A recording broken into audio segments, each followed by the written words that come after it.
Hello everyone, this is Tormuse, and I'm picking up where I left off in Doki Doki Storm, my mod that I made. Yeah, when we last left off, it was just at the end of the first day, and Yuri had just had a self-harm episode, as she does. After having a hopefully like sweet but sad little fantasy moment where she's I wrote it to be deliberately incongruous, where she fantasizes about rescuing MC, and then he turns to her and says, "Will you be my friend?" Which is like, it's silly, but it's just there to highlight the fact that Yuri's fantasy is to have a friend. But so it just informs her character. Anyway, moving right along. Yeah. I feel a lot better the following morning. Good enough that I think I'll bring my purple knife today. Purple color matches my hair and my eyes. Maybe it will bring me good luck. I take a moment to admire it, tracing the pattern of little yellow lightning bolts in the handle of my fingers. I entertain myself with the spring-loaded blade. It makes an ever so satisfying click sound when I pop it out or retract it. When I'm done playing with it, I put it in my bag and head out. My good mood carries me through the day. I'm still smiling to myself as I enter the clubroom after school. Tormuse isn't here yet. I see Monica talking to Natsuki at the back of the room. Sayuri approaches me. "Hey Yuri, you look so happy today." Sayuri's smile looks genuine, not like the usual mask she wears. It feeds into my excitement about my plans for today. "Good afternoon, Sayuri. And yes, I'm feeling quite pleased. You see, I have a gift for Tormuse, one that I know he's going to love." There's a subtle change in Sayuri's expression. Her genuine smiles are replaced by her usual mask. The transition is so smooth I almost don't notice it. I wonder how she does it. I feel like I should be getting acting tips from her. "You got a present for him? Even though you just met him?" Uh-oh. I was right to doubt myself yesterday. Is that bad?"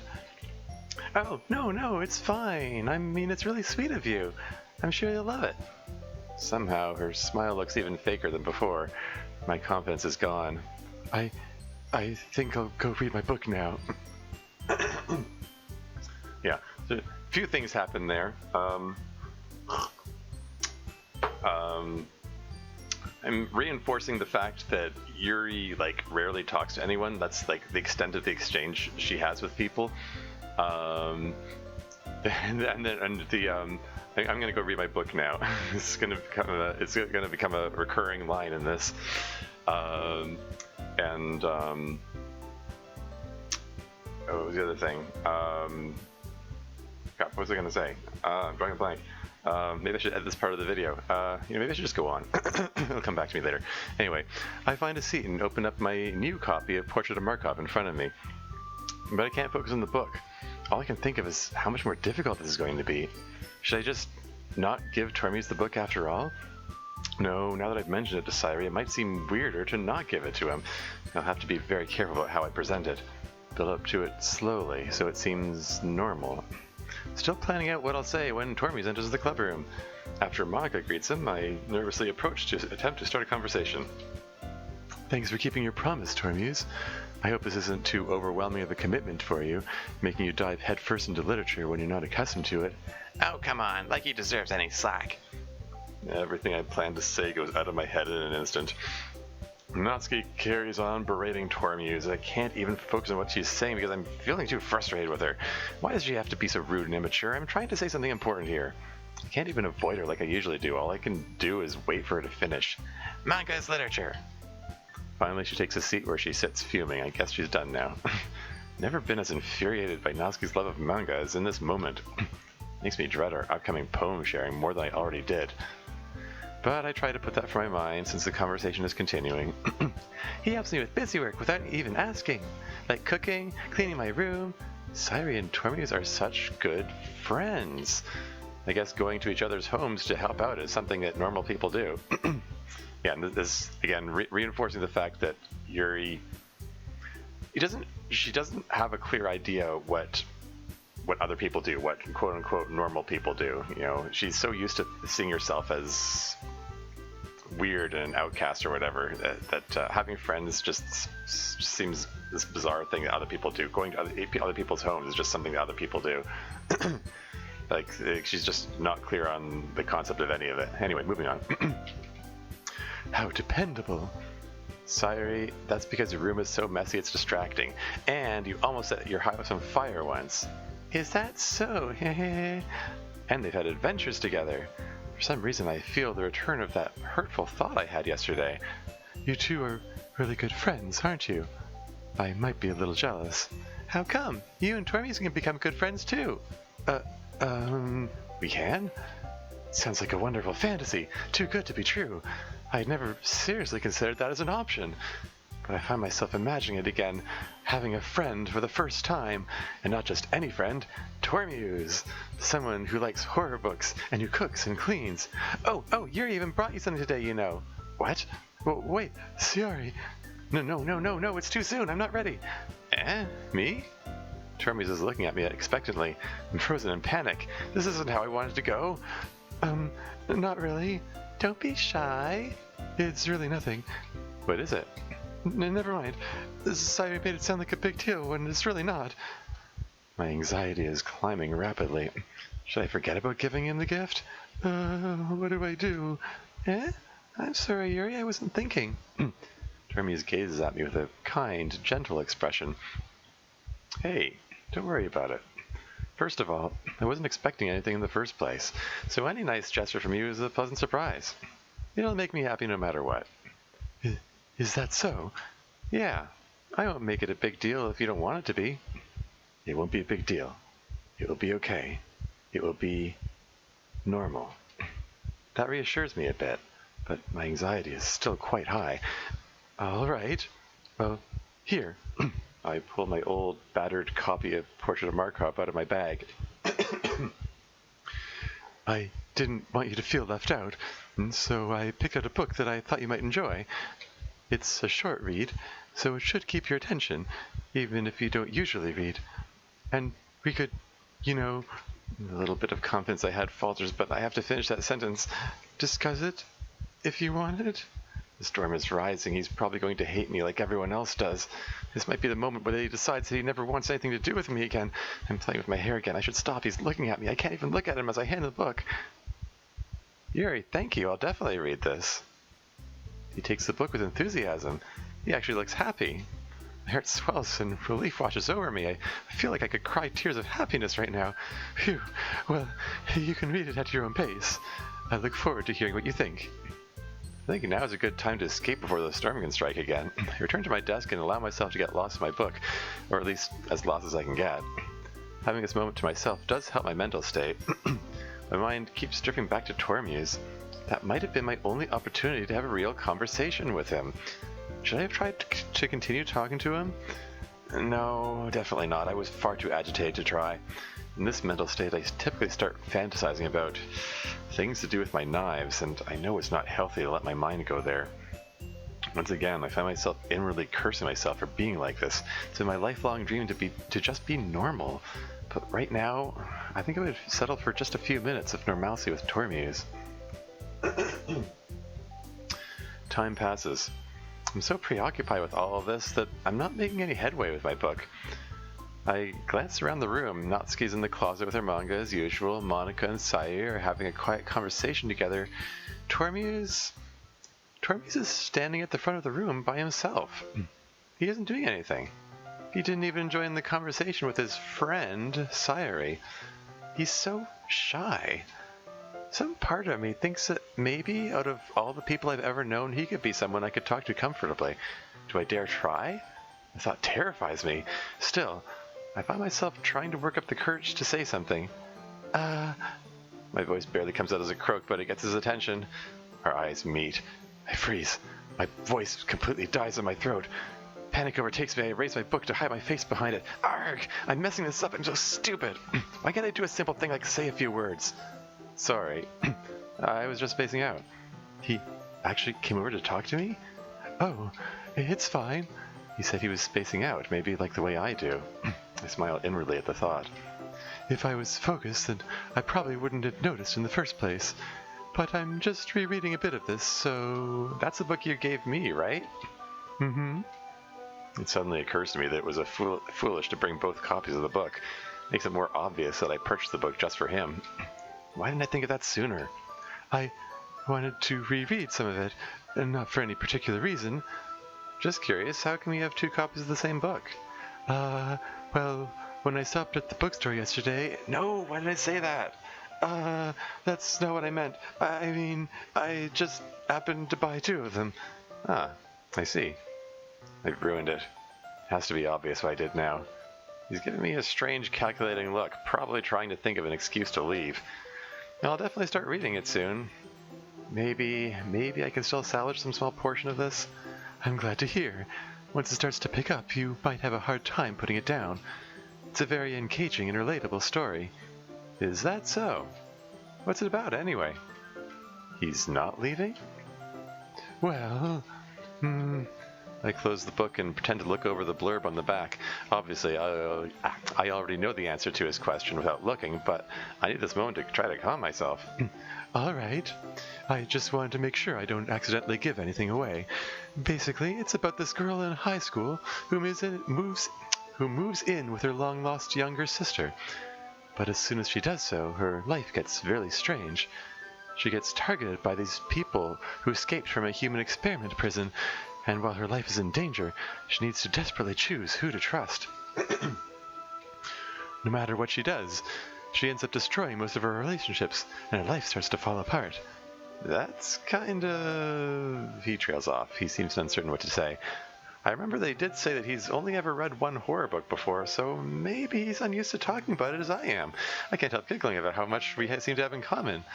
Are you not a fan of that sort of thing, Tormuse? No, it's not that. By the way, as a side note, one of my playtesters said that this looks like an O face. I mean, I picked it because I thought he looks uncomfortable and anxious. Like, no, I didn't mean to offend you or anything, but I don't know. I decided to leave it like that because I still think it looks fine, but whatever. No, I'm not going to explain what an O-face is. Moving on. No, it's not that. I mean, I can definitely enjoy those kinds of stories, so don't worry. I hope so. It is just that those kinds of stories, they challenge you to look at life from a strange new perspective. When horrible things happen not just because someone wants to be evil, but because they have their own goals or their own philosophy that they believe in. Then, suddenly, when you thought you related to the protagonist, they're made out to be the naive one for letting their one-sided morals interfere with the villain's plans. Sorry. I love this bit because it's like... I just love this bit because MC is trying to look... he's just trying to look uncomfortable and bored and like, I don't know. Well, Yuri just kind of rambles on. I think I see his eyes glazing over. I'm rambling, aren't I? Not again. I'm sorry. Hey, don't apologize. I haven't lost interest or anything. Well, I guess it's all right then. He's so patient and kind and understanding. Maybe he'll be forgiving of some of my unusual traits. But I feel like I should let you know that I have this problem when I let things like books and writing fill my thoughts. I kind of forget to pay attention to other people. So I'm sorry if I ended up saying something strange. And please stop me if I start talking too much. I really don't think you need to worry. That just means you're passionate about reading. The least I can do is listen. It is a literature club after all. That's true. In fact, I might as well get started reading it, right? Huh? Right now? You don't have to. What are you saying? Just a moment ago you said you were looking forward to it. Well, let me just get the book. He takes the old copy of the book out of his bag. All right, it's fine if I sit here, right? Without waiting for my answer, he sits down in the seat to the right of mine. My feelings of apprehension skyrocket. What's happening? Yeah. Are you sure? You seem a little apprehensive. I am sorry. It's not that I don't want you to. It's just something I'm not very used to. That is, reading in company with someone. I see. Well, just tell me if I end up distracting you or anything. There's no possible way I would be able to focus on my book with him sitting so close to me. Alright. He opens his book in front of him, and I do the same with mine. We sit like that for a time. I can't help looking over at his copy, at my old copy of the book. I still feel bad that I gave it up. I hope he treats it well. I wonder if he would be open to trading them, but that might sound like a weird thing to ask. I don't dare bring it up. Suddenly he glances over at me and our eyes meet. He saw that I was staring at him. Sorry, I was just... Yuri, you really apologize a lot, don't you? I do? I don't really mean to. Sorry, I mean... Stupid. He's laughing at me. Here, this should work, right? He gets up. That's it. I finally scared him away. But no, he moves his desk and chair closer until they're touching mine and then sits back down. He then places his open copy of the book between us. My heart feels like it's in my throat, it's beating so hard. I suppose so. I guess you're going to be reading from his copy then? With shaking hands, I close my new book and put it away.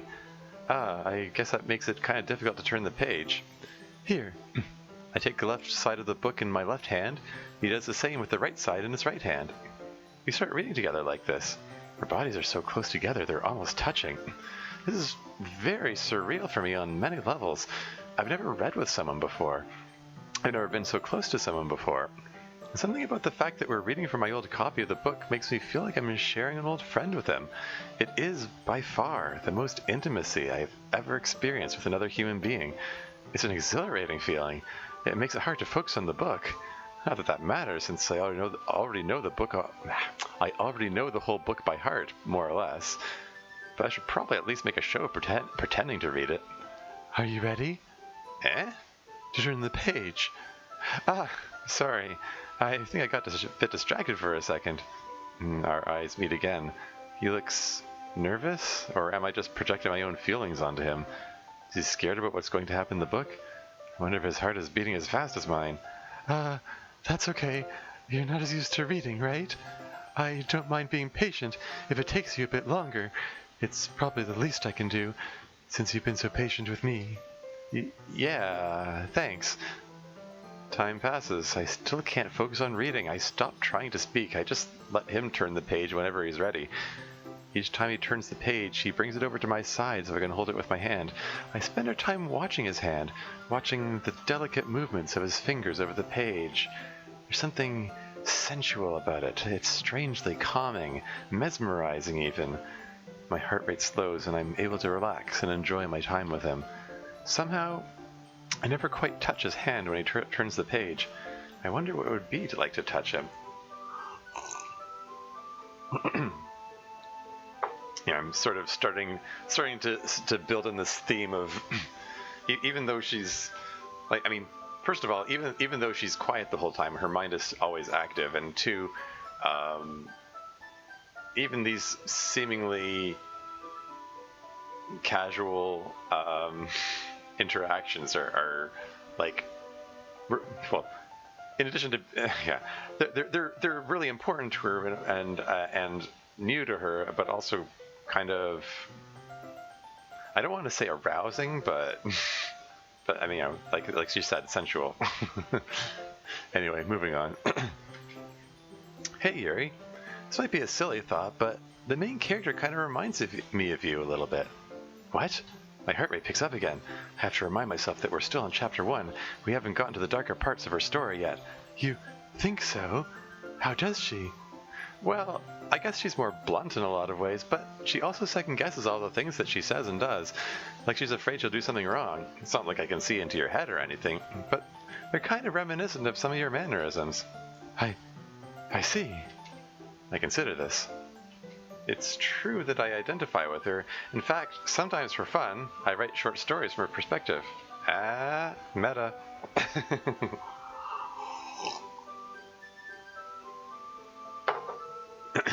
That's me. That's a little author insert there.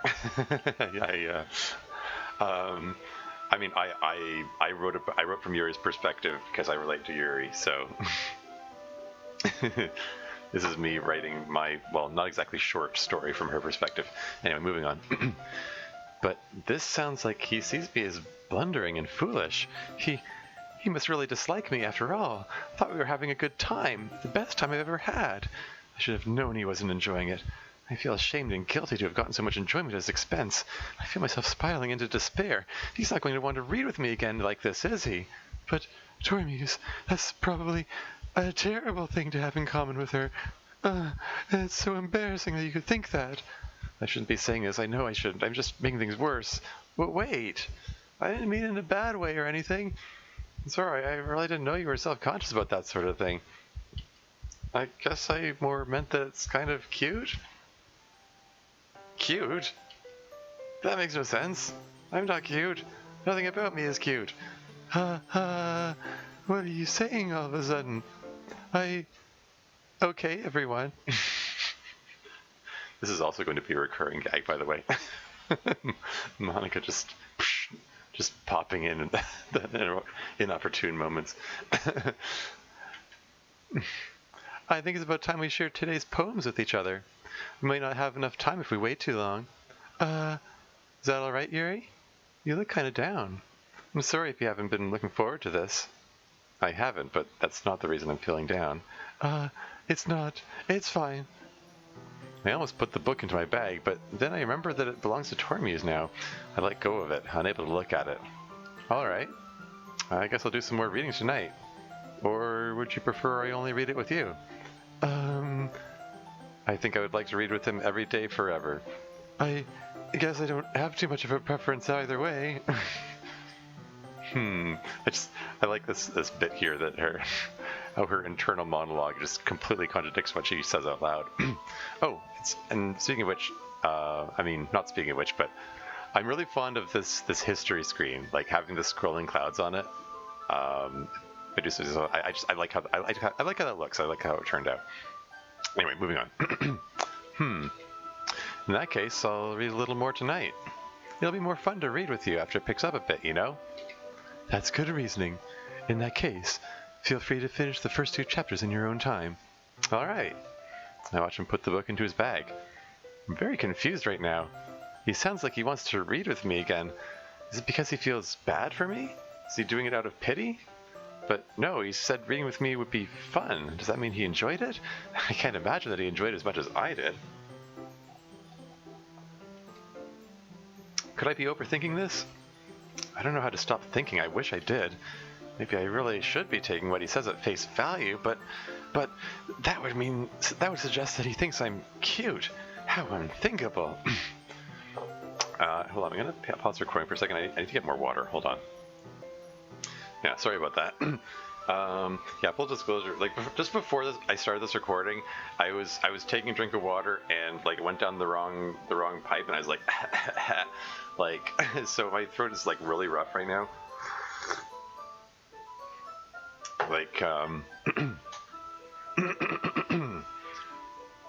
Trying to restrain myself from just like repeatedly clearing my throat through this, but anyway, moving on. Suddenly, my thoughts are interrupted when a piece of paper enters my field of vision.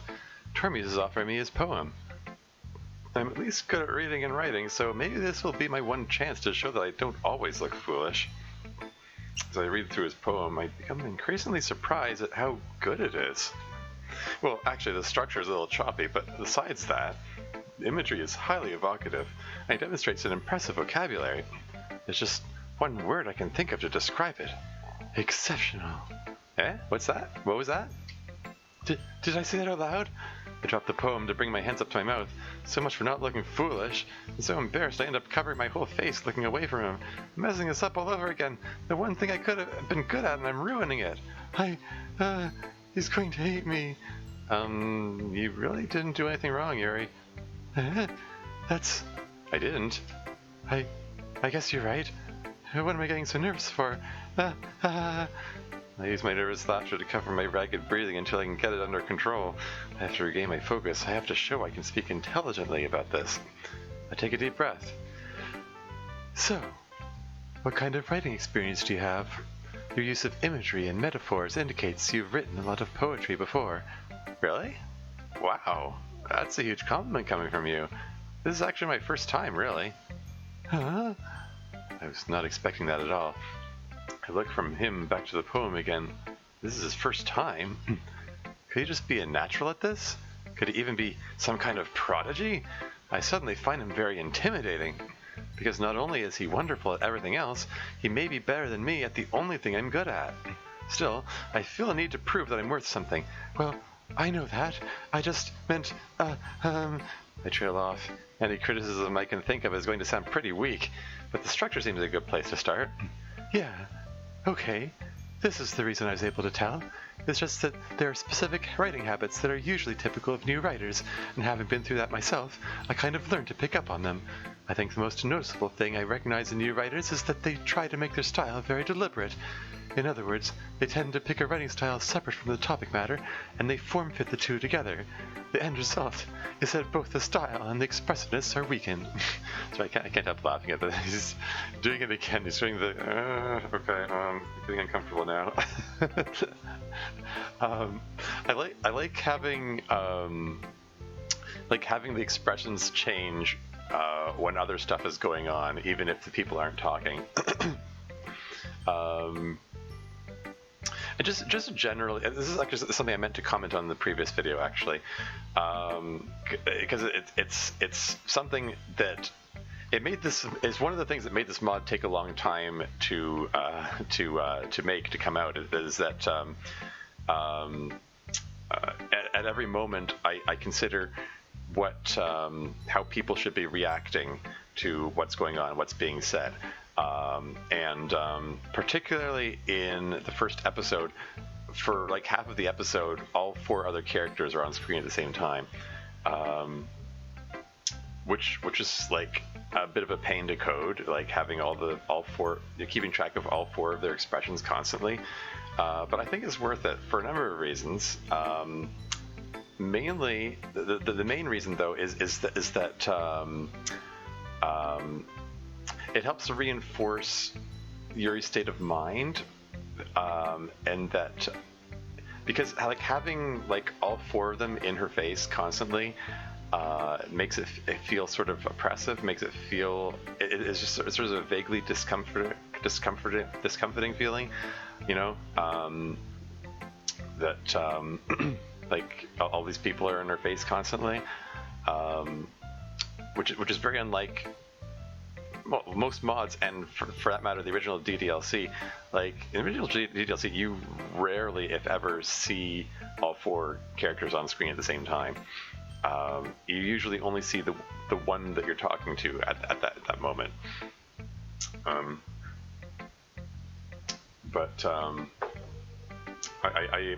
did that as a deliberate choice to. I don't even know how effective it is. I know for me, like seeing all 4 of them like that makes it feel okay. This is a little uncomfortable because I'm trying to convey the feeling that Yuri's a little uncomfortable being around all these people all the time. Like when she's such an introvert that she'd rather be alone, or she's because she's so prone to feeling anxious and so on. Anyway, I'm getting rambly now, but. That's one of the many things that went into mind when I made this. Moving on. Of course, that's not something you can be blamed for. There are so many different skills and techniques that go into writing even a simple poem. Not just finding them and building them, but getting them to work together is probably the most challenging part. It might take you some time, but it all comes with practice and learning by example and trying new things. Ugh, I hate the way I sound. I'm really reaching, grasping at anything I can, and being so vague. I don't know if any of this is constructive. I hope I at least sound a little confident, but I think I may be going too far. I know that no one likes it when I act like a know-it-all. Yeah, there's the first instance of that phrase. I also hope that everyone else in the club gives you valuable feedback. Natsuki can be a little bit biased, though. Biased? How? Tempted to talk about how simple and immature and rude she is. Well, never mind. I shouldn't be talking about people like that. Sorry. It's fine. Do you mind if I read your poem now? Please do. I'd love to share my thought process behind it. I pull my poem out of my bag and hand it to him. When I first wrote it, I was feeling pretty good, but I'm feeling a lot less confident now. Will it be enough to impress him? I nervously watch him read it. How much time has passed? feels like a long time. The longer he spends reading it, the more anxious I feel about his reaction. Finally, he hands it back to me. I'm having trouble reading his expression. I'm sorry I have such terrible handwriting. What? I wasn't thinking that at all. But it took you a long time to read. Ah, well, I just don't read script very often. I actually think your handwriting is pretty. I feel a fluttering sensation inside me. That's a relief. Also, I like the poem. Even though it's short, it was really descriptive. It wasn't too short. I usually write longer poems. Not at all. I feel like knots are untying themselves in my stomach. I didn't realize how much tension I was holding there. It's also a little autobiographical, by the way. I mean, I'm prone to anxiety, and sometimes it's good to take a moment to just be conscious of your body and go, oh yeah, relax. It's like it's easy to get so used to feeling tense that that you forget that, oh yeah, you can take a moment to relax and you don't have to feel tense now. Anyway, I'm really glad you like it. I'll be honest, since it's our first time sharing, I wanted to write something a little more mild, something easy to digest, I suppose. Are you into ghosts, Yuri? Huh? Oh, right, the title. You really didn't understand the poem at all then. Makes him a lot less intimidating. Actually, the story isn't about a ghost at all, Tormuse. Really? I must have totally missed the point. Well, I suppose you did only glance over it after all. I hope he doesn't notice that I just contradicted myself. Yeah, because a moment ago she said that he was taking too long, and now she's saying, oh, you just glanced at it. But remember that poets often express their own thoughts, feelings, and experiences in their work. They usually do more than tell a simple story or paint a picture. In this case, perhaps the subject of the poem is only being symbolically compared to a ghost. Lingering in her last remaining place of comfort, unable to let go of the past, and soon to be left with nothing. That's a lot more solemn putting it that way. I hadn't even thought of that. That's impressive. Eh? It's nothing, really. Yours was impressive too, so... Nah. If anything, I could probably learn a thing or two from you. You think so? Yeah, of course. Impressive. He thinks I'm impressive. I impressed him. You know, I was really nervous about doing all this, but in the end, I enjoyed it. I'm going to keep doing my best for you, Tormuse. Me too. I'm still feeling breathless as he moves on to show his poem to Natsuki. Sayuri seems safe to go to next. She was pleasant earlier. Hey Yuri, having fun? After my dizzying experience with Tormuse, fun doesn't seem like the right word, but... Yes, thank you. And yourself? Yeah, I love that we're finally sharing with each other. Sometimes it feels like we keep to ourselves too much in here. Monica has the best ideas. I can't help glancing at Tormuse again as I nod in agreement. Do you want to read my poem now? Note subtle change in her expression in response to her looking over at MC. That was a deliberate choice. Anyway, certainly. The title is Dear Sunshine. It's a very simplistic poem about sunshine in the morning. It's very literal. There don't seem to be any metaphors in it at all. Still, I should say something nice about it. It's a good start. The sun is a good focal point for the theme of your poem. It's a source of all life in the world, after all, and something that everyone can identify with. But don't be afraid to add more metaphors to your work. Let your mind walk through your feelings and write down the words that come to you. In particular, this last line, I want breakfast, is a very mundane line to end with. Ah, but breakfast is awesome! Well, I suppose so. In any case, with this practice, it can only mean your next work will be better. I would look forward to seeing how you improve if you ever wish to share again. Thanks, Yuri. That's really sweet of you. Yeah, so he's being so nice. That was kind of a, backhanded compliment from Yuri there.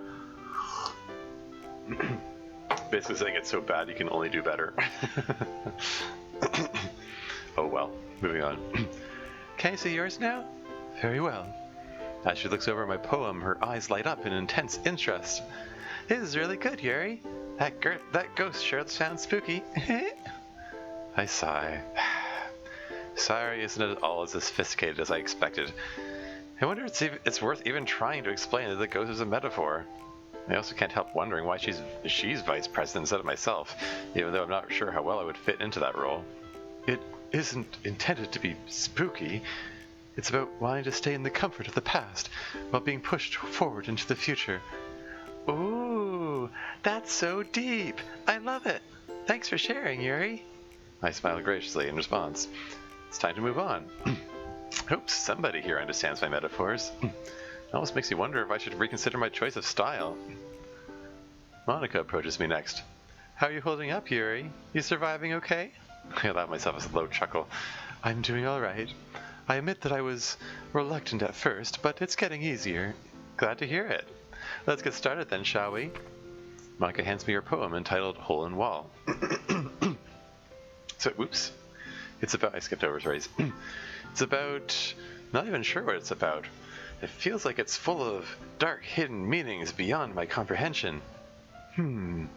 Monica gazes at me with a gentle, curious expression. What are your thoughts on it? Your use of metaphors to convey emotion is most impressive. If I had to guess, it sounds like you had some kind of blinding realization of feeling trapped? Monica raises an eyebrow. Very astute. Yes, you could say I had an epiphany recently. It's been influencing my work. Interesting. May I ask, what is the nature of your epiphany? Sorry, Yuri. Don't take this the wrong way, but it's not really something I want to share right now. For some reason, she glances in Tormes' direction when she says this. I'm sorry, I didn't mean to impose. It's all right. It's just something I have to deal with in my own way. Don't worry about it. She gives me a friendly smile. Can I see your poem now? Of course. As she's reading my poem, I find myself wondering what could possibly make Monica feel trapped. She's intelligent, beautiful, and popular. Surely there's nothing holding her back from attaining anything she wants. After she finishes reading, she passes it back to me with a bemused look on her face. Wow, you really don't like doing this, do you? What? I'm not... It's okay, Yuri, I just think it's funny. You wrote a poem about how you don't want to write a poem. That's pretty meta. I respect that. Meta.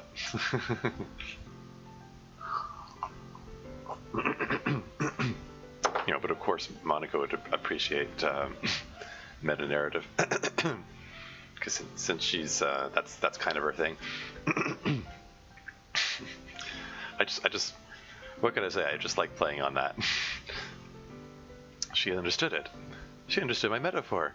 But now I can't help feeling embarrassed about it. I'm sorry, Monica. I didn't mean any disrespect. It's okay, really. I know this is hard for you. But you're smart, capable, and clearly talented. You don't need to hold back so much. You don't have to be afraid to put more of yourself into your poem. The whole point of this exercise is... the whole point of the exercise is for us to express ourselves in new and different ways. We're all in this together. We're not going to judge you. Monica raises a fair point. Perhaps I was being silly and dreading sharing my poetry all along. It's a good reminder of why Monica is president. Her kind, patient demeanor helps me relax. That's reassuring. Thank you, Monica. I will definitely give that some thought. Next time, I'd like to see you be a bit more daring in your writing. Next time?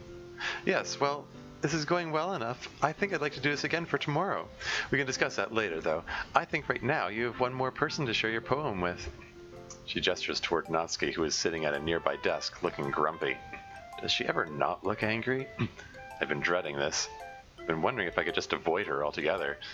But now that Monica directly pointed her out, I can't exactly do that. I start to approach Natsuki, but I can't seem to bring myself to walk right up to her. I find it much easier to just sit at the desk next to hers. I'm not sure how much of it is because of leftover feelings of frustration, or just how generally nervous I feel around her. This would be easier if she would look at me. Finally, she sighs and glances in my direction. Let's get this over with. She begrudgingly hands me her poem while snatching mine out of my hand. Her gruff movement makes me more uncomfortable than I already was. Doesn't help that she keeps grumbling to herself while she's reading my poem. I look over hers. The title is Eagles Can Fly, and it's a short poem about a bunch of cute animals. I smiled at myself while reading it. It's even more simplistic than Sayori's was. What's with this language? Eh? Did you say something? Oh, it's nothing. She puts my poem back on my desk in a dismissive gesture. I guess you could say it's fancy. Thanks. That sounds a lot better than I expected from her. I should say something nice about hers, too. Yours is cute. Cute? Did you completely miss the symbolism or something? It's clearly about the feeling of giving up. How can that be cute? That was not the reaction I was expecting. Did I do something wrong? I know that. I just meant the language, I guess. I was trying to say something nice. Mean you have to try that hard to come up with something nice to say? Thanks, but it really didn't come out nice at all. This is so stressful. Why can't you just be calm like everyone else? What do I do? Well, Sayuri and Tormuse accepted my offers of help, so maybe I can try that here too. Well, I do have a couple of suggestions. If I was looking for suggestions, I would have asked someone who actually liked it. Which people did, by the way. Sayuri liked it, and Tormuse did too. So based on that, I'll gotta give you some suggestions of my own. First of all, I feel particularly stung by that comment about Tormuse. My earlier anger is returning. Excuse me. I appreciate the offer, but I've spent a long time establishing my writing style. I don't expect it to change anytime soon, unless, of course, I come across something particularly inspiring, which I haven't yet.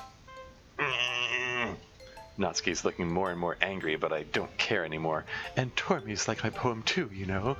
He even told me he was impressed by it. I hold my head up with pride at that last comment. Natsuki suddenly stands up. She looks like she's trying to tower over me, but she's so short that she only comes up to eye level with me while I'm sitting down. Still can't help feeling a little scared, though. oh, I didn't realize you were so invested in trying to impress our new member, Yuri. That's not what you're just... This is extremely uncomfortable. Why does she have to keep bringing Tormuse into this? I summon up all my anger so I feel less afraid. I find myself standing up too. Maybe you're just jealous that Tormuse appreciates my advice more than he appreciated yours. How do you know he didn't appreciate my advice more? Are you that full of yourself? I'm a little stunned. I thought I was making a meaningless display of bravado, but it's true, isn't it? She really is jealous. Unbelievable. How could she possibly think that Tormuse could be interested in someone like her? He's so sophisticated, and she's so simple and cute. I know if I was full of myself, I would deliberately go out of my way to make everything I do overly cutesy. She really hates being called cute. I hope my comment made her feel as stung as I do. Is everyone okay? Sayuri? I suddenly noticed that everyone's attention is on us, including Tormuse's. Well, you know what? I wasn't the one whose boobs magically grew a size bigger as soon as Tormuse started showing up. Time stops. They're bigger? I bring my hands up to my chest in a futile effort to hide them. I know they're larger than those of normal people. I know everyone stares at me for them, but I really thought they stopped growing. The storm is rising. My head fills with unbearable thoughts. Having this brought up so publicly is so humiliating that I just want to disappear. I find myself thinking of my purple knife still in my bag and what I want to do with it. I have to fight with everything I have to suppress those thoughts. I don't want to lose control in front of so many people. I try to keep the hurt out of my voice. Natsuki. Natsuki, that's a little... This doesn't involve you. This doesn't involve you. I guess they're both talking at once. I don't like fighting, guys. He won't stop looking. Tormuse won't stop looking. He must really think badly of me by now. Somewhere amidst the storm is a desperate hope that I can convince him not to hate me, or at least hate me less. Tormuse, she's just trying to make me look bad. That's not true. She started it. If she could get over herself and learn to appreciate that simple writing is more effective, and this wouldn't have happened in the first place. What's the point in making your poems all convoluted for no reason? The meaning should jump out at the reader, not force them to have to figure it out. Help me explain that to her, Tormuse. Is this really still about poetry for her? She's actually trying to convince him that being simple is better? Somewhere in the roiling storm within me is a desire to try to prove myself one last time. Wait, there's a reason we have so many deep and expressive words in our language.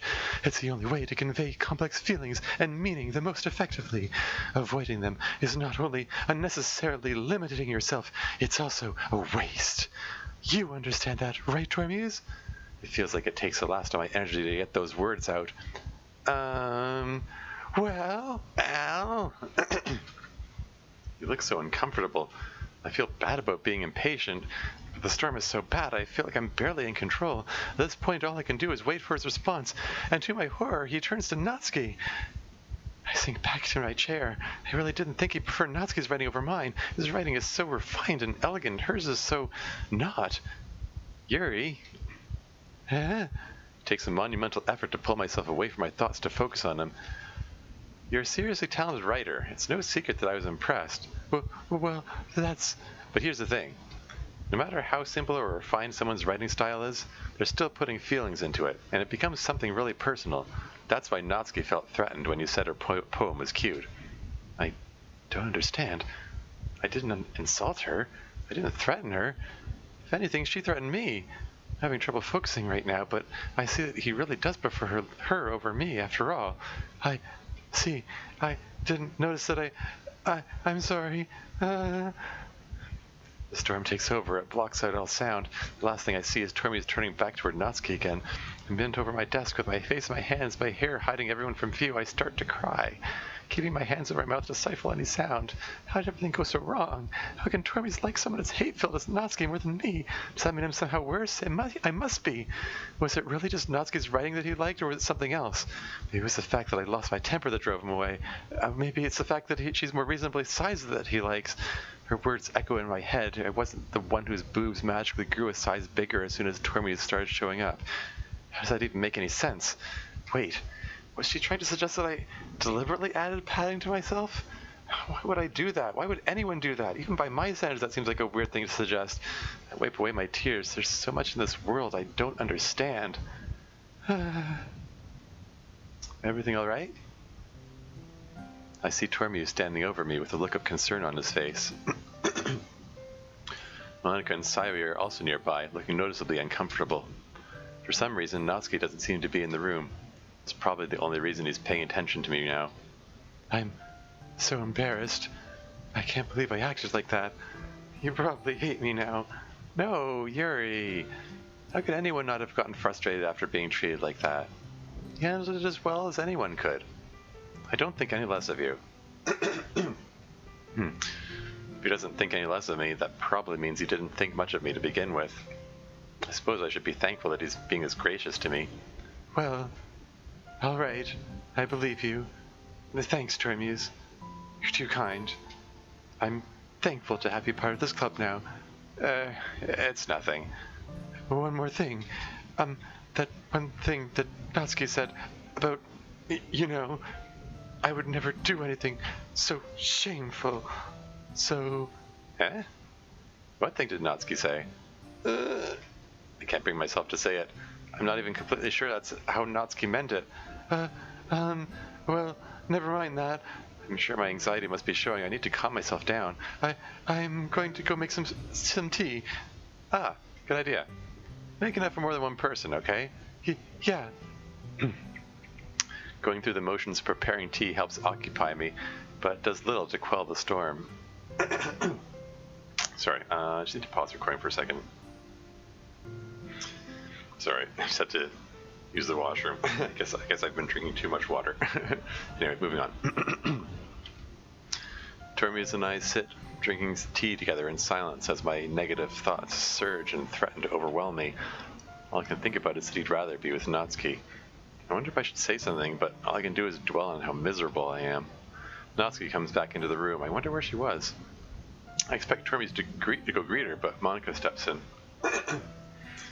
Oh, and in case anyone's wondering where Natsuki was, I'm playing this like it's the Yuri route, in which Natsuki storms out of the room.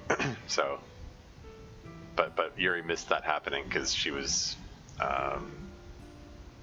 dwelling on her own internal demons. Anyway, moving on. Okay, everyone, it's just about time for us to leave. How did you feel about sharing poems? It was a lot of fun. How can anyone talk about fun when I feel so wretched? Still, I find myself casting my mind back to earlier in the afternoon. I guess the earlier part was enjoyable at least. Well, I'd say it was worth it. I just want to go home.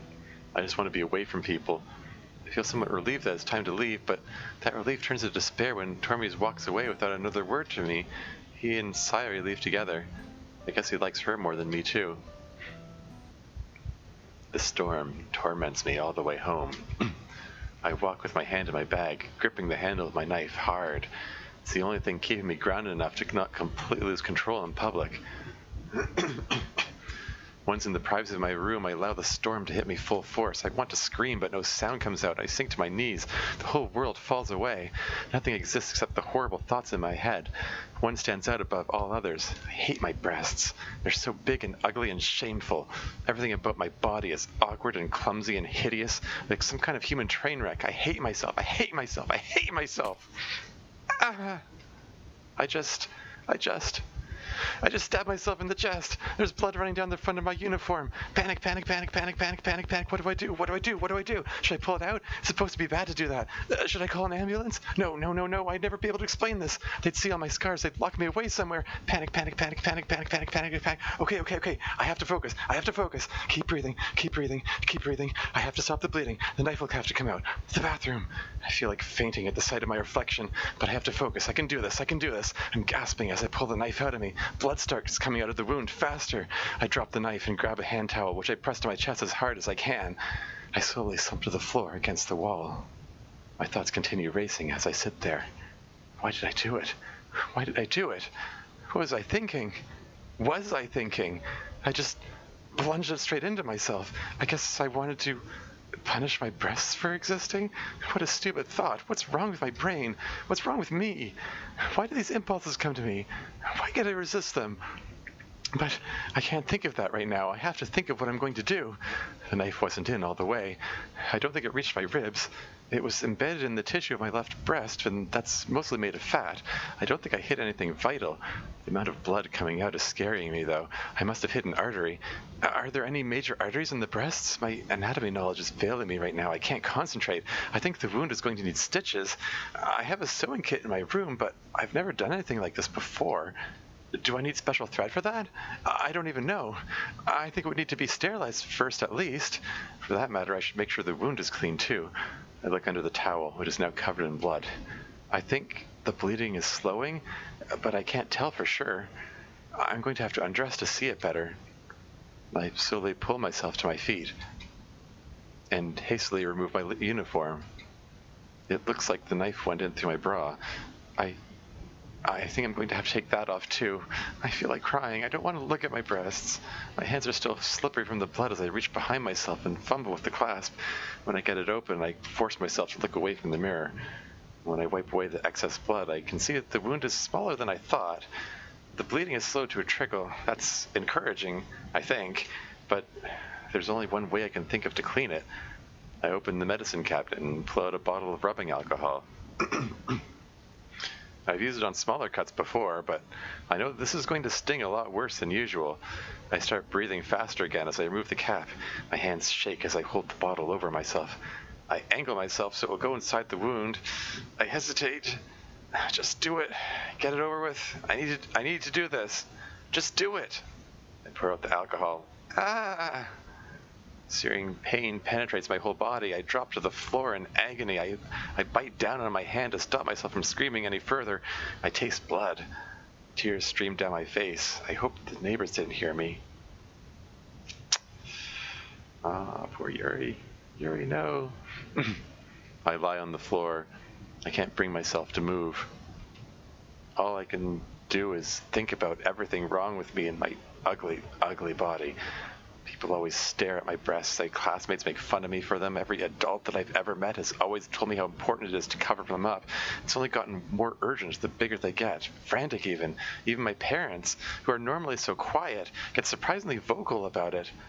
I feel shame every time I see strangers staring at them, probably thinking about how hideous they are. My body is all wrong. My brain is all wrong. I can't do anything right. Not even the most basic things that all normal people do. I don't know how to hold a conversation or make a friend. I'm never going to have a normal life. The thought makes me cry harder. I think of every classmate at school who ever called me weird, everyone who ever laughed at me, everyone who ever made fun of the way I talk. I either talk too slowly or I get called a know-it-all. I'm so stupid. I can't do anything right. I remember earlier today wondering how Tormes could like Natsuki more than me. Now I feel stupid for having thought that. Of course he would like her more than me. He would like anyone more than me. I'm just too broken. I think of the time I spent reading with Tormes today. It was the most wonderful, beautiful thing I've ever experienced. And I know it will never happen again. I start sobbing into the floor. And on top of all of that, I have this disturbing habit of hurting myself, and I don't know how to stop. I want to stop. I have to stop. I need to stop. And yet, even as I'm lying here, I want to do it again. What's wrong with me? What's wrong with me?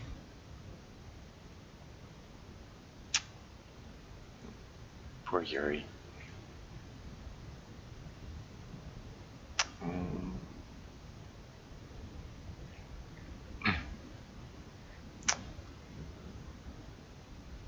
I'm so cold.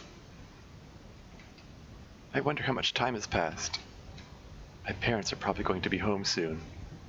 The bleeding seems to have stopped, but there's a lot of blood on the floor. I wonder how much blood I would have to lose to die from it. I don't want to die. Not really. I should get up.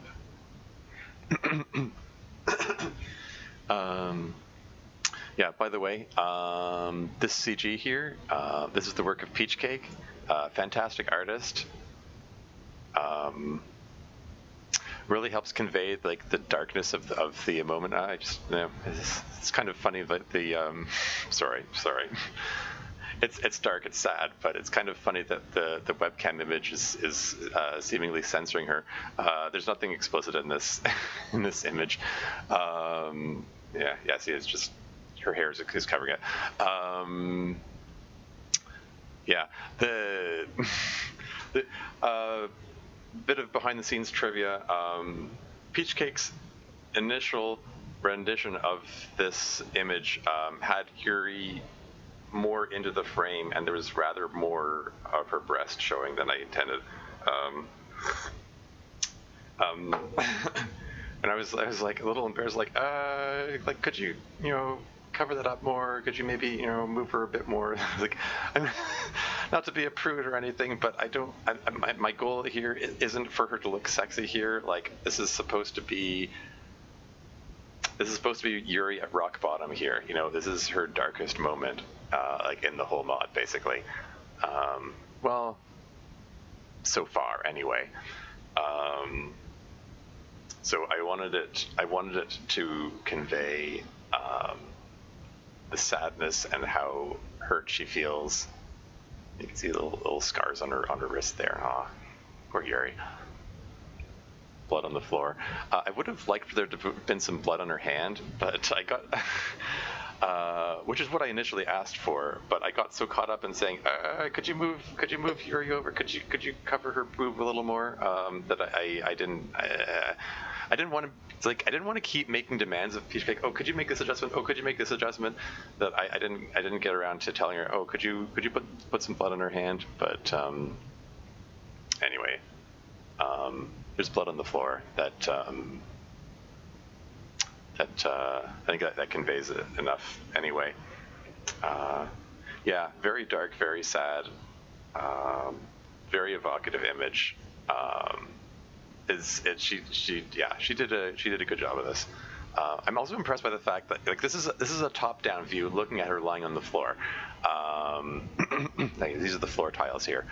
So her hair's like all over the place. Like when I initially requested this CG to be made, I was worried about top-down view. That means her hair's going to be all over the place. But Peach Cake handled it like a champ. Like it just she produces surprisingly quickly too.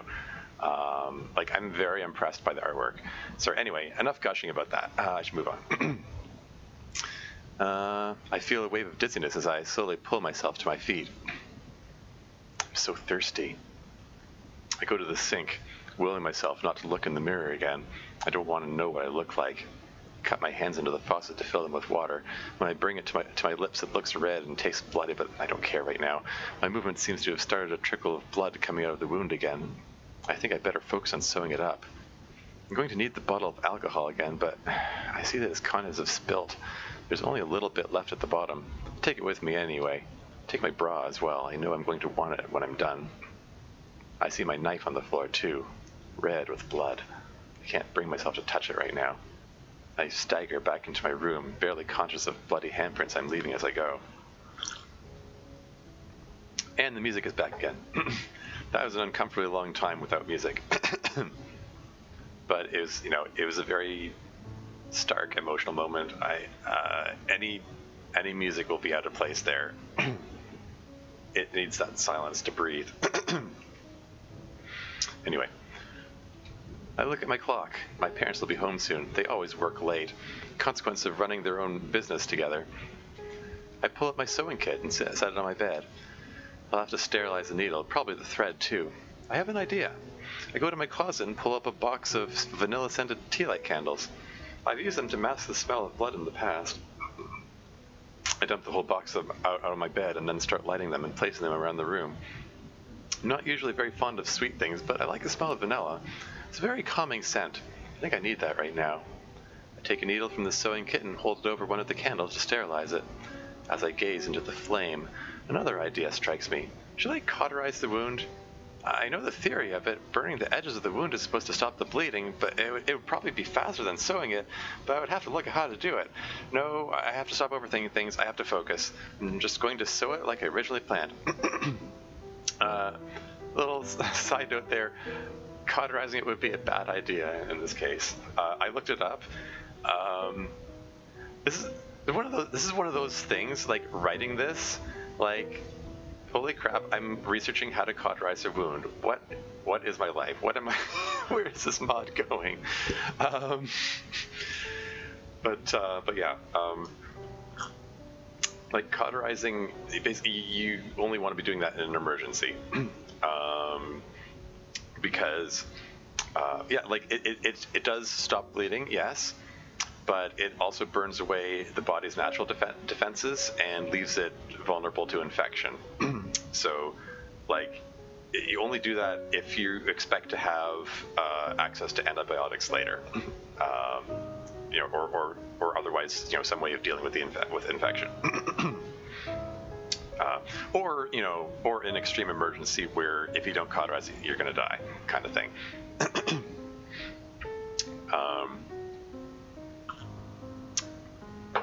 Anyway, moving on. Oh yeah, and I also researched sewing up wounds, and yeah, you can basically use any thread for it as long as you sterilize it first. So, anyway. I thread the needle and pour the last of the alcohol over the thread. I sit down in my bed. I use tissues to wipe away blood around the wound. I close my eyes. I take some deep breaths. The vanilla helps. I'm going to need steady hands for this. Inserting the needle into my skin isn't as bad as I expected. It just feels like a series of pinpricks. After all I've experienced, I hardly feel it. It's just like sewing a hole in my clothes. Each time I push the point of the needle through the edge of the wound, it feels like progress. Each time I pull the thread tight, the wound closes a little more. When I'm done, I can't help feeling pleased with how it looks. Once I put a bandage over it and put my bra back on, I feel a lot better. I think I'm going to be okay after all. Now it's time to clean up. As I stand up, I realize that I've just left a big bloody spot in my bedspread. I look down at myself and see that there's blood all over my right side from when I was lying in it. It's in my hair, too. I desperately needed a shower, but that will have to wait. I should start in the hall leading to the bathroom. That's what my parents will most likely see first. I get a cloth and some cleanser out of the cupboard in the bathroom and get to work. I start with the bloody handprints on the walls. It's actually quite relaxing. It's remarkably calming seeing the progress. Every time I erase another drop of blood on the floor, I feel a little better. I gradually wipe out every little bit of red between my room and the bathroom. Pretty soon the hallway is looking as clean as it has ever looked, and the smell of the cleanser covers the smell of blood nicely. Now for the bathroom. The pool in the middle of the floor is going to be tougher. I look at my discarded uniform on the floor, also covered in blood. There's a hole clean through the blazer, vest, and undershirt. Can't help being impressed by the sharpness of the knife that it penetrates so many layers of clothing so easily. I get a plastic garbage bag from under the sink and throw my uniform in. Suddenly, I hear noises coming from downstairs. Panic sets in as I realize that my parents are home. No, damn it, I'm not ready. Some small part of me admonishes myself for cursing, even though I didn't say it out loud. There's still a lot of blood to be cleaned up on the floor, not to mention the blood all over my body. What do I do? What do I do? I close the bathroom door. I take some deep staggering breaths. As long as they don't come in here, I'll be fine. I'm just going to have to move a little faster. Did I close the door to my room? I can't remember. I hope so. I'm not going to go to check now. I'll just have to hope they don't look in there. I start the water running in the bathtub. If I'm taking a bath, it gives me an excuse to be in here for a while. While it's filling up, I use the towel that I've been using earlier to soak up the blood on the floor. Incidentally, during playtesting, I was told I spent a little too long describing Yuri's cleanup, which, granted, I agree. I actually cut some of it out. This is the reduced version.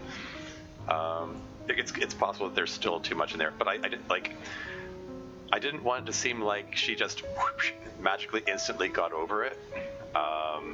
So I did feel like there needed to be some aftermath. I don't know. Hey, leave a comment about it. Is there too much? Did I ramble too much? Moving on. I alternate between wiping up blood and wringing the towel out into the sink. The fact that I have to do it more than once makes me feel increasingly alarmed about just how much blood came out of me. So much red everywhere. It's really getting to me. But with a bit of work, I'm able to get the bathroom spotless again.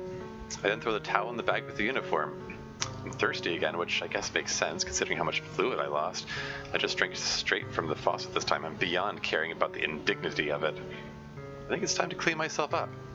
Now that I think about it, a bath would feel really, really nice right now. I feel the water with my hand. It's pleasantly hot. I'm suddenly conscious of just how cold I'm feeling right now. As I finish undressing, I notice that even my panties have blood on them. It's a risque line.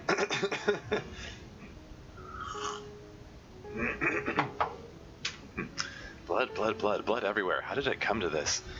I'm trying to think about just how weird my day has gotten. I throw my underwear into the garbage bag. I'm careful to keep the wound above water. I have a feeling it would be bad to get it wet right now. I sit back in the tub and close my eyes. I let the heat from the water saturate me.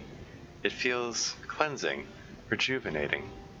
I start to think that maybe, just maybe, I can make a fresh start of things. Today was quite terrible. There's no doubt about that. But I feel like I learned something important. For my whole life, I've witnessed people around me forming friendships and relationships, sharing experiences with each other, and I long ago made peace with the idea that those are just things that other people do. At best, I could only experience it vicariously through the characters in my books, but what if that's not true? My experience with Tormuse today was incredible. It was beyond description, something I never thought I could possibly have happen in my life, and, well, it's possible that I've ruined any chances of that happening with Tormuse again. But it still served as proof that these wonderful experiences exist, and that I can have them. Maybe I should stop thinking about Tormuse. Maybe I should focus more on myself. Every day when I come into the club, I spend my whole time sitting alone reading my books. I don't interact with anyone. Well, except for that one disastrous time, but I'd rather not think about that. Foreshadowing. I've been keeping to myself for every day for months, ever since Monica formed the club. Maybe it's about time that I try reaching out to others. Maybe it's about time that I try expressing myself more. Maybe I don't have to be alone any longer. Monica and Sayori are good people. Maybe they could be good friends. Maybe even Natsuki too. Well, actually maybe not Natsuki, but Monica and Sayori for sure. My mind fills with possibilities.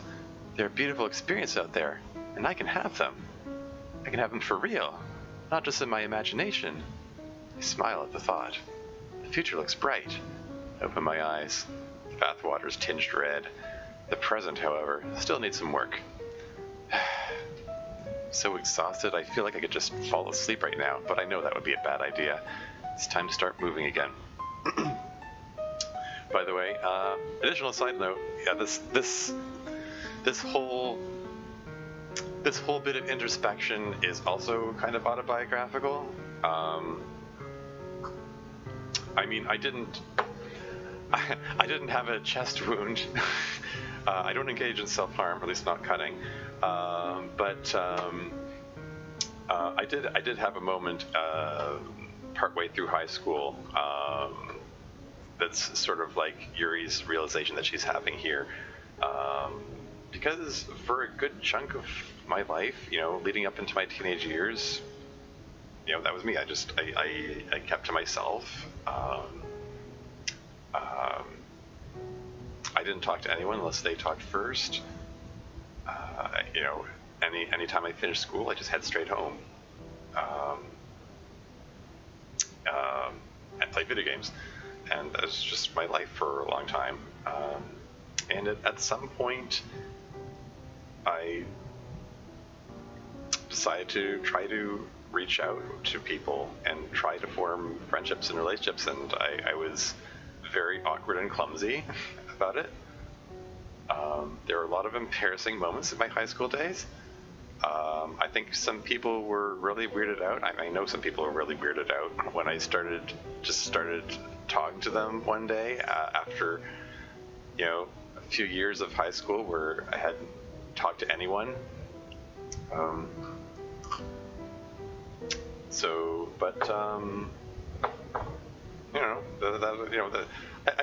I sort of would rather forget my high school days for a lot of reasons, but at the same time, it made me who I am today. College is when I really started, working to form an identity for myself. Because it was easier that time around, because then I could nobody knew me, so it was like I could make up my own identity, and no one to judge me for how I looked before, because no one knows what I was like before. Doing it halfway through high school is just kind of weird.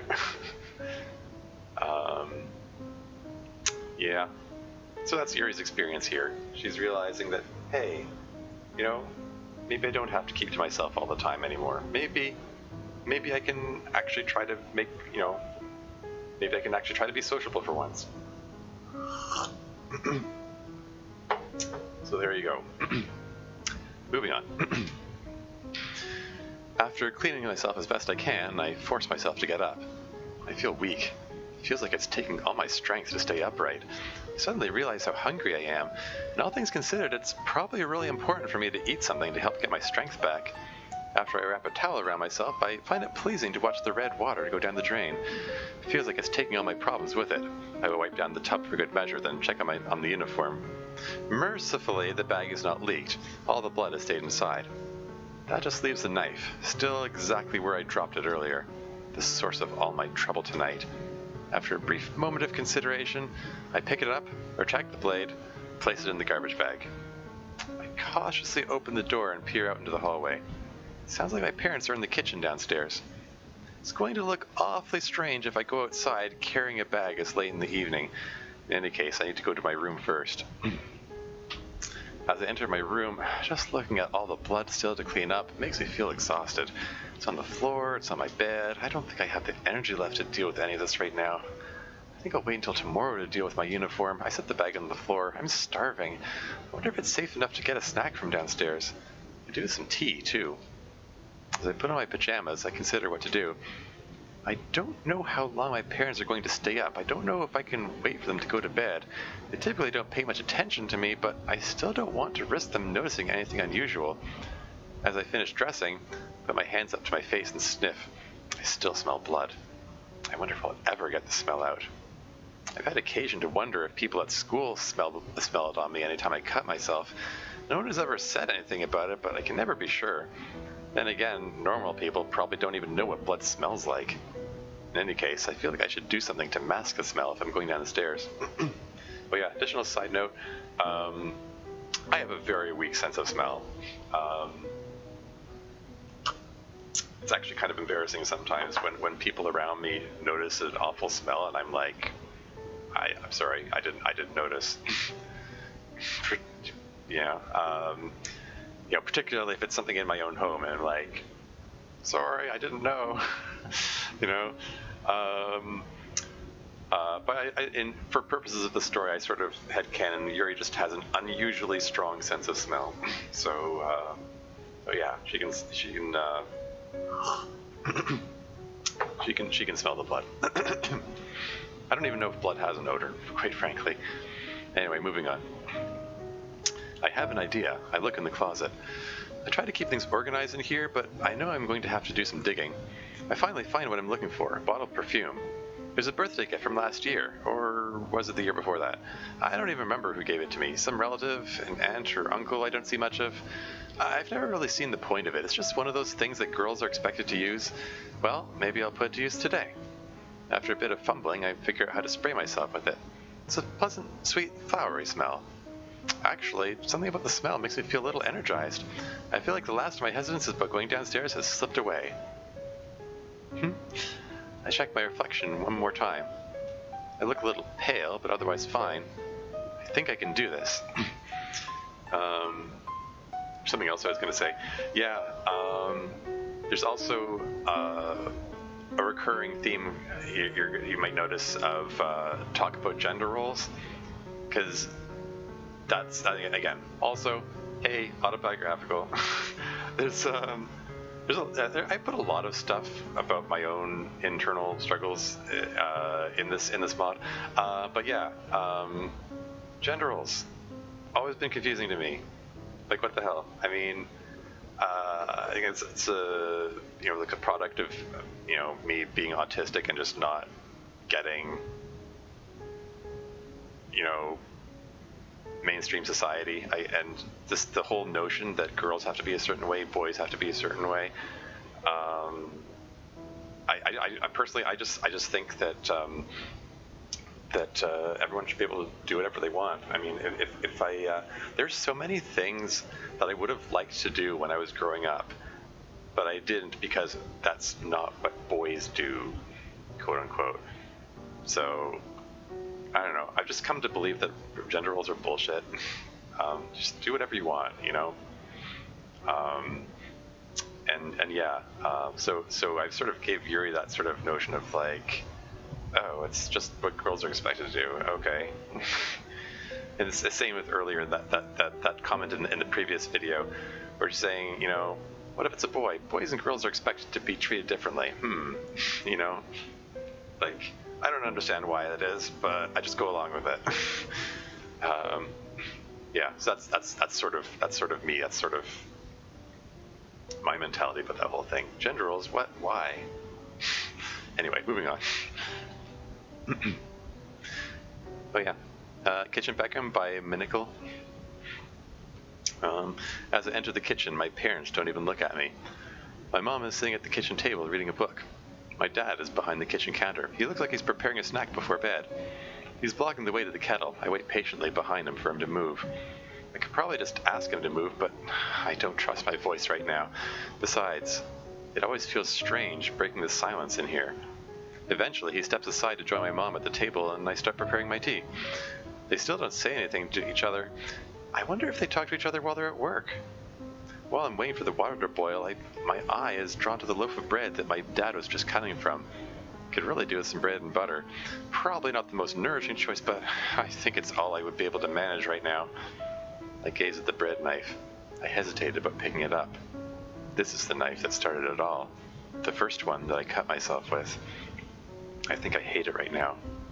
I may never be normal, but that habit has caused me more trouble than anything else. Still, it's a useful tool, and I'm hungry. I pick up the knife and start cutting the bread. As the knife enters the bread, images come into my head of the knife entering other things. I force myself to look away as I'm cutting. I try to control my shaking hands. I look over at my parents, still sitting at the table, still calmly oblivious to anything unusual happening. In some ways, it's refreshing that I don't have to try so hard to pretend to be normal here. It doesn't matter how I behave because they don't notice me anyway. But at the moment, some part of me wants to cry and scream at them to let them know that their daughter almost died today. Sometimes I wish that I could have some kind of relationship with them, that we could talk, that I could tell them about my day at school or about a book I'm reading, that they could teach me things like how to make friends. It wouldn't fix everything that's wrong with me, but it might make some things easier. I turn back to the counter, finish preparing my snack, and get ready to go back to my room. I hesitate. I think back to how I felt in the bathtub about wanting a new beginning. Maybe it can start here. Maybe I can try talking to my parents for once. I turn to them. They don't look up. I can't do it. I turn away and hurry back to my room. Yeah, my parents aren't actually like that. I mean, it's definitely not as extreme as that, as like them never talking. How do I get it? Not even gonna get into a discussion of my own parents, but I will say that last bit about wish they would talk to me about some things is very apt, because like I probably shouldn't even get into this in a video that I'm posting publicly. Just very briefly, they raised me to be dependent on them, I guess. Is the mildest way to put it. That which I kind of resent, and I feel like in a lot of ways I've had to fend for myself, figure out social skills by myself, figure out a lot of things by myself.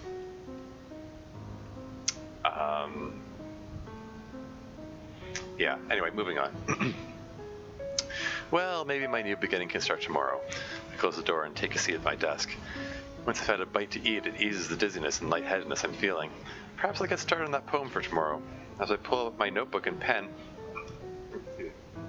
the first thought that pops into my head is to write about my cutting habit. No, that's a bad idea. That's a very, very bad idea. Why would I even think that? I know I want a new start, but I'm not remotely ready to talk about that. Still, I think back to what Monica said to me earlier.